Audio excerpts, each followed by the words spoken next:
Okay, guys. Again, thanks for coming out today. Obviously, we just finished practice 2, getting ready for the Nebraska Cornhuskers, and got a lot of work done.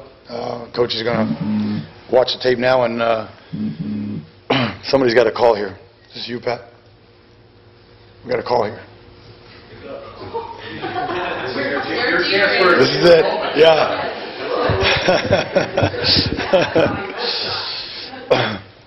Anyway, I don't want to read somebody's text messages up here or whatever. So, anyway, no, it's obviously a great opportunity. We're excited, and we opened up our preparation, and this is an excellent team. Look at all 3 phases. Look at Armstrong and Abdullah in the backfield. In terms of Abdullah getting the ball and being a big-time runner, being able to capture the edge, but at any moment being able to put a foot down and cut back. Strong enough to run between the tackles, fast enough to get outside. He's certainly one of the premier guys in the country.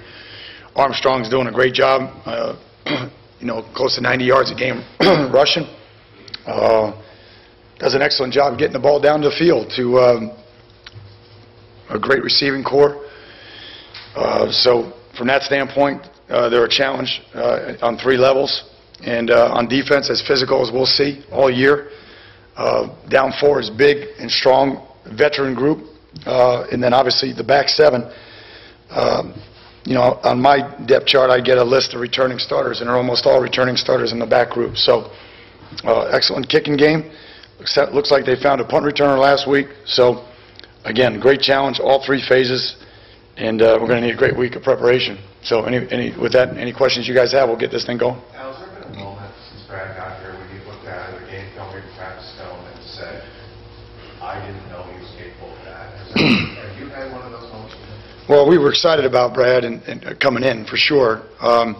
But you can never judge, someone's work ethic, their sacrifice, their dedication, their ability to see it. That part of it's hard to see. He was here live in camp, so we saw him through live. We knew he had a good arm. But, since he arrived on campus, he's lost about 22 pounds. He's learned a lot of football. He's moving better. He's quicker.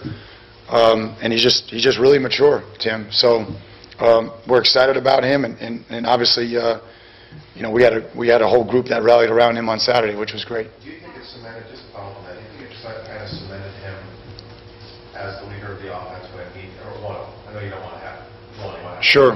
But he takes that hit in his very first series, then second time out there, throws TD pass. Yeah, well, I think he has been a leader for us. So I don't think from that standpoint, whether he was a starter or not, I think he'd be a leader for us. And again, he's demonstrating it, and that's what he's doing from a leader. I mean, he's setting standards and he's demonstrating leadership ability and what needs to be done. So we have good leadership around him, which is great. Phillip's been awesome. Shane McDermott, Clive Walford, all those guys, Duke Johnson, all those guys have been good. And I don't think there's any question that Brad grew as I thought he might from game 2 to game 3. Now, 2 of Brad Kyle's 5 picks have come on his last pass of the day, and one of them last week was on the last play of the game. Does that buffer a little bit, the number 5? Yeah, we're not really concerned about that. Again, I think, obviously we were trying to give him a 2-minute drill at Louisville there at the end of the game. We threw one there, and last week we didn't run the right route on him. So again, we all know 5 interceptions is not ideal, but as coaches we look at how it transpired and what transpired, and there's nothing about him right now that's gun shy, nor should it be. I think he's a guy who wants to execute and wants to let it rip, and he studies and prepares all week, to be able to do that on game day. I don't foresee him worrying about interceptions at this point. Al, what reason might you point to about why this front 7 is maybe better equipped to take on a physical, very good top 25 offensive team on the road than maybe past years? Well, we'll see. It's a great challenge for us. Unlike everybody else, I think they have to keep staying unified. They have to continue to be cohesive. they have to continue to direct the ball unselfishly where the ball needs to be directed, based on what our force is. And I think right now they are doing that. There was a lot of instances in the game the other day where, you know, we just are fitting it much better. Guys know where they need to be. Guys know where the ball needs to be directed, and then the free hitter is showing up. Most particularly, our safeties are tackling a lot better in the alleys, and we got to continue to do that because that's going to be important. And when we do get the ball to the perimeter, the corners have to show up. There's no question about it. So, but it is a great challenge. Make no mistake, this is going to be a great challenge. Big physical offensive line. It's not like, you know, the old days you could just pin your ears back. It's not. They have a big, strong physical offensive line, but they have a quarterback that does a lot of shell game. So is he giving it? Is he keeping it? Is one of the receivers in motion taking it? Does Abdullah have it? And from that standpoint, you have to have discipline coupled with gap integrity and unselfishness. So that's really what our focus is right now. Coach, right before you stepped out, we got the announcement that Kevin Olsen is no longer a student here at State Miami. Correct. Knowing how much work he put in to get to this stage, how much work his family, his coaches, Yeah. coaches here, took on a scholarship spot, how much is a story like this saddening to him? Well, it's not the end, though. It's not going to be the end for Kevin. So from that standpoint, you know, I've known the Olsen family. Well, I got into coaching in around '95, and I've known Coach Olsen and started to recruit Christian and Greg in the late '90s when Kevin was, you know, 9 years old, 10 years old. So I watched him grow up. So from that standpoint, that was tough for all of us. But right now, this is about Kevin and his family, and we need to respect that. And I have no doubt that he'll be back. He needs this time, you know, to look at himself and obviously, you know, move forward. And I have no doubt that with the support of his family, his brothers, his mom and dad, and obviously those of us that know them really well, there's no question that he's going to have the right ending at the end of this. You said you have no doubt he'll be back. He won't be back here at Miami. No, he'll be back, and he's gonna win in the end. He'll come out on top. What's the immediate next step for him? That's personal. That's it. That's from that standpoint, that's between he and his family, and the next step is to you know, look forward. To be honest, look forward and you know, get on the right track and be successful, and he will. Any reaction from the team when you told them? No. Again, I think our team right now, we got a good focus about us in what we got to get done in Nebraska. I think everybody feels badly. They're going to continue to support him, but I think we got a good focus right now moving forward to Nebraska. Are you concerned at all about depth of quarterback? I'm sorry? Depth of quarterback, is it a concern for you? It is not. No. Ryan looked good today. So, no, we have 4. Now, can you just clarify where you are now from a scholarship count in relation to the 9 that you had at 8? Are you and does Kevin... We're taking a lot. Does Kevin apply to that? I don't know. But in terms of, you know, trying to take the scholarships from the NCAA sanction, we're trying to take a good number this year for sure. Are you at like 76? Yeah, I'm not going to comment on that, Gar. But you know, I mean, there's some guys that earn scholarships, so I like to keep that in-house. Al, you've had some bad luck that the staff has in terms of kids who were found from the team because of arrests or because of violating rules here, which obviously there's nothing you or your staff can do. How difficult is it, this is not talking about Kevin specifically, how difficult is it to analyze character of kids in high school when there's so much work to be done in recruiting? Well, the one thing I will tell you, Barry, when you say there's nothing that our staff and I can do, we do. We discuss it all the time. We talk about choices. We talk about partnerships and hanging out with the right people. We're consistently and constantly giving them examples, good examples and poor examples, to learn from. And so from that standpoint, it's disappointing because from everybody in our organization, whether it's academics, Swayze and them downstairs, our training room, our coaches, our athletic administration, everybody, I guess what I'm saying to you is there's really no excuse because they are consistently being educated about it. It's important to us. It's important to the core values of our university. So from that standpoint, it is disappointing. But it is a challenge, Barry, and I can only speak for myself and our organization, but obviously everybody's going through it right now. It is a challenge. It's the same issues that we face in society and in our educational communities we face here. And so it is an ongoing challenge, and obviously character is something that we're always looking to identify. And even in the process of high school recruiting, you would ask guidance counselors, Sure. coaches? Absolutely. Yeah, it's important. Yeah, it's important. And, a lot of times guys make, mistakes.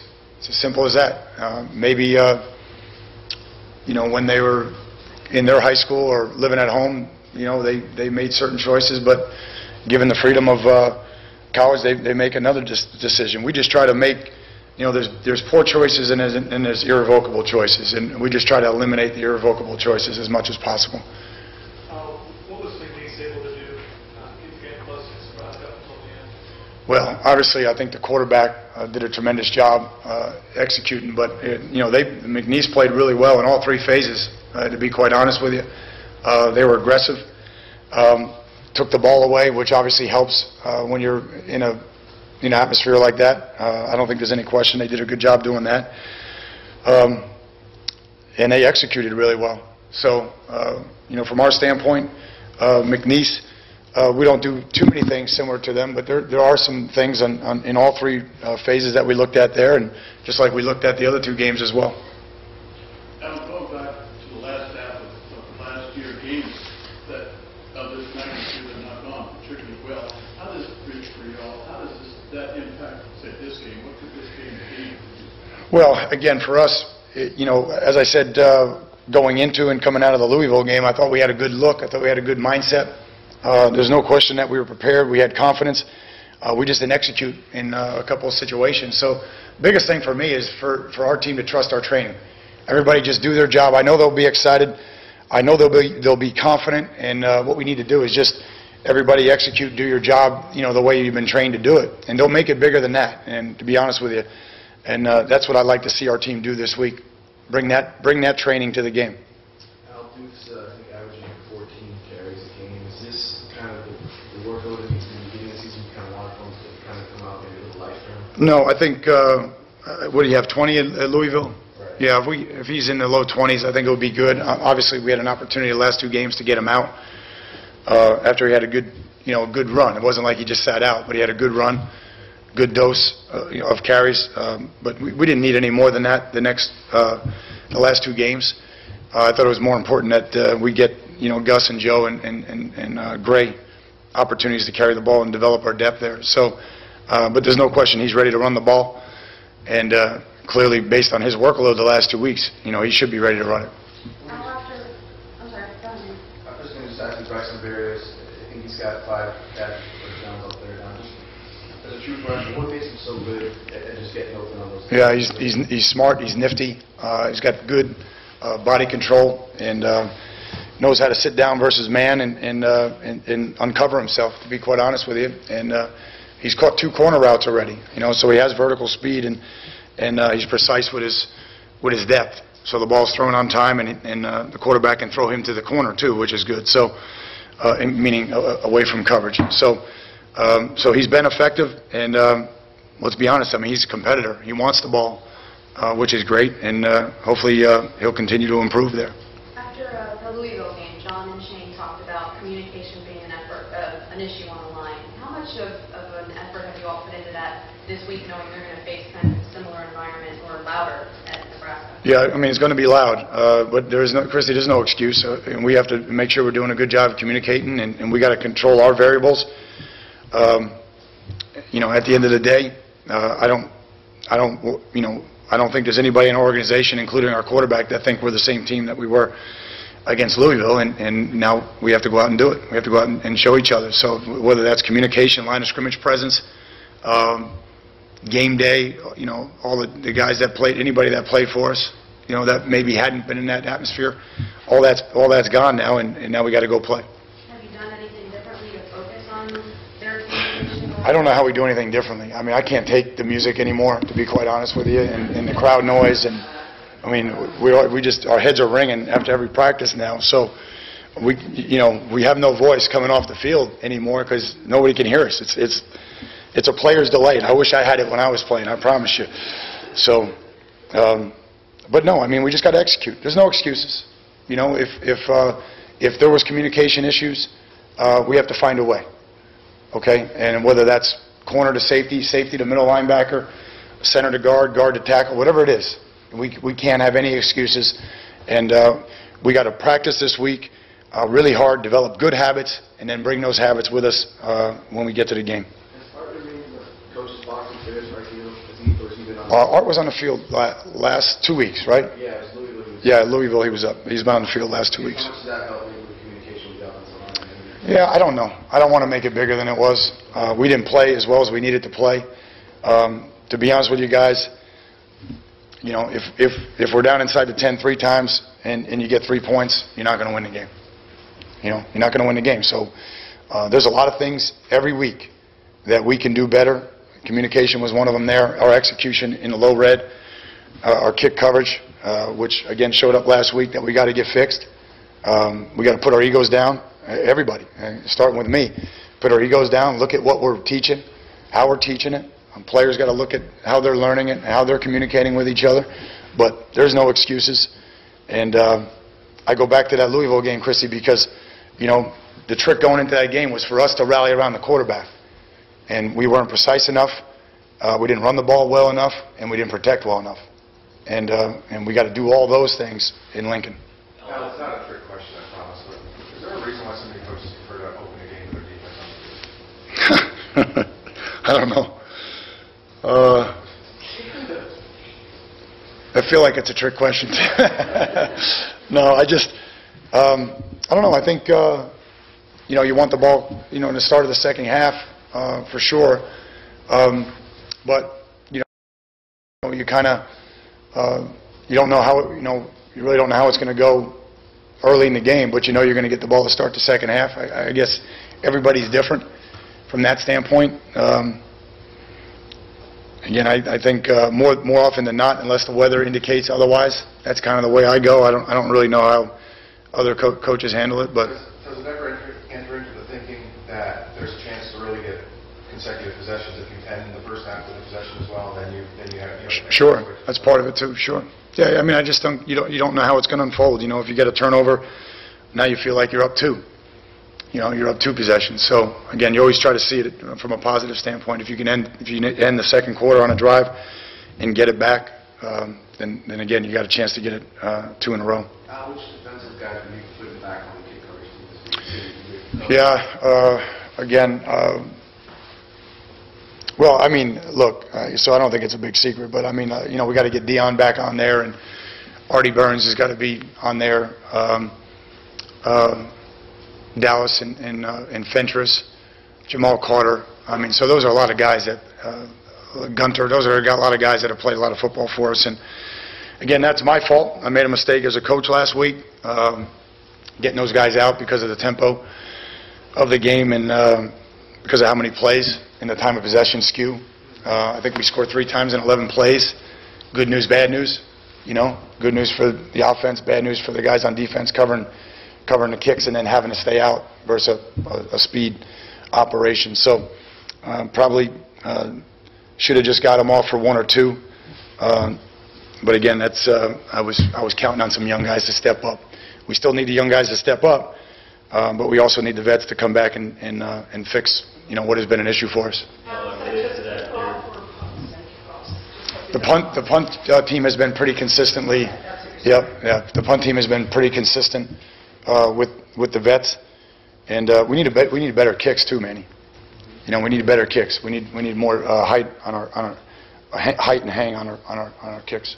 Related to that, they're gonna bring tempo again at the top 40. Yep. How just overall, how have you seen the change operation, you know, subbing in and out? How have you seen that progress from? Yeah, I mean, all you got to do is look at the 12 team to this team. I mean, we had 10 MEs in that game, 89 plays. So we're lined up all the time. We don't really have any issues subbing. So from that standpoint, we're very mature, and we have to continue to be mature. Don't take that for granted. That's part of our operation now, whether it's walk-through practice, any period that we're going against each other. That's the way we operate, and they are running, meaning our defense is doing a good job running on and off the field, subbing when appropriate. We're not having to use timeouts and things of that nature, so hopefully that will continue. But I thought we subbed well in the game, and I thought we were lined up well given their tempo, and I think the MEs were reflective of that. Now, you said the trick in the Louisville game, which pretty much everybody guessed, was to rally around Brad and run the ball and stay more precise. How about this game? Are we 3 games in? Is he different, or is it still the same? Well, I don't think there's any question, David. We have to fix those things from the Louisville game, but hopefully we've addressed a lot of them along the way. Our challenges for this group, we've identified them on offense, defense, and special teams. Obviously, I'm not going to share them with you. What we need to do to play the game on our terms and what are the keys to victory for us, I don't think there's any question. But if we don't protect the quarterback, it's very simple. I mean, you're going to have a hard time winning. We've got to protect the quarterback. We've got to find runs and surfaces to run the ball on, and then we've got to be really precise in our throwing and catching. So that's just the offensive side. I think that's what you're asking, right? Yeah. Alan, I apologize for this question, but the big fun play against Arkansas State, where the guy just fell over. Yeah. Have you ever seen it before? No. Did you know? I felt like that a lot of times, but I have not. I have not seen it. Did you know that he just explained it? NFL caught up with him via phone, and he just explained it as we were just trying to let him have a little fun. Yeah, I didn't. Again, I don't. Is it really a big deal? I mean, in terms of your world, is everybody talking about it in terms of your world or no? No. Yeah. Again, I don't know. If I was standing over him, I think I would have called the trainer probably. I don't know. I mean, but our guys did a good job reacting to it, and we obviously got a big play, just executing it. So. Yeah, I wanted to ask you, Stacy Coley. Yeah. He did today. Yeah, looked good. Practice. Did everything. He did everything. Yeah. So he's now upgraded. I mean, you expect him to. Yeah, I expect him to play. So I don't know what the upgrade would be. I mean, we expect him to play. And how about Alex Ball? Alex, again, is going to be evaluated this afternoon. Tucker, not quite there yet. Has a chance, though. Has a chance, Manny. Thank you. Okay, guys. Thanks.